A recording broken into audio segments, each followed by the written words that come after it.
Hello viewers, welcome to my channel. Tollywood ప్రముఖ hero Akkineni Akhil ఆ మధ్య నటించిన ఏజెంట్ సినిమా బాక్స్ ఆఫీస్ వద్ద డిజాస్టర్గా నిలిచింది. అయితే ఈ సినిమాకి స్టార్ డైరెక్టర్ సురేందర్ రెడ్డి దర్శకత్వం వహించగా ప్రముఖ సినీ నిర్మాత అనిల్ సుంకర నిర్మించారు. దాదాపు 85 కోట్ల బడ్జెట్తో ఈ సినిమాని తెరకెక్కించగా కనీసం 10 కోట్లు కూడా కలెక్ట్ చేయలేకపోయింది. దీంతో దర్శక నిర్మాతలకి భారీ నష్టాలను తెచ్చిపెట్టింది. అప్పటి నుంచి అఖిల్ తన నెక్స్ట్ సినిమా కథల విషయంలో చాలా జాగ్రత్తగా వ్యవహరిస్తున్నాడు.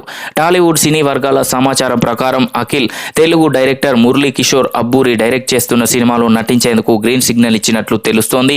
ఈ సినిమా ఆంధ్రప్రదేశ్ రాష్ట్రంలోని అనంతపురం జిల్లాకి చెందిన ఓ మారుమూల పల్లెటూరులో జరిగిన సంఘటన ఆధారంగా తెరకెక్కించబోతున్నట్లుగా సమాచారం. ఇప్పటికే ఈ స్టోరీ విన్న అఖిల్ హీరోగా నటించేందుకు సుముఖంగా ఉండడంతో పాటు ఈ సినిమాని అన్నపూర్ణ స్టూడియోస్ బ్యానర్ పై నిర్మించేందుకు సన్నాహాలు జరుగుతున్నట్లు నెటిజన్లు చర్చించుకుంటున్నారు. ఈ విషయం ఇలా ఉండగా డైరెక్టర్ మురళీ కిషోర్ అబ్బూరి గతంలో ప్రముఖ హీరో కిరణ్ అబ్బవరంతో వినరో భాగ్యము విష్ణు కథ అనే సినిమా తీశాడు. ఈ సినిమా పర్వాలేదనిపించింది. దీంతో మురళీ కిషోర్ తన నెక్స్ట్ సినిమాకి పవర్ఫుల్ కథని సిద్ధం చేసుకుంటున్నాడు. సో చూసారు కదా ఫ్రెండ్స్, ఈ వీడియో కనుక మీకు నచ్చినట్లయితే లైక్ చేయండి, షేర్ చేయండి. మరిన్ని ఇంట్రెస్టింగ్ అప్డేట్స్ కొరకు మా ఛానల్ని సబ్స్క్రైబ్ చేసుకోండి.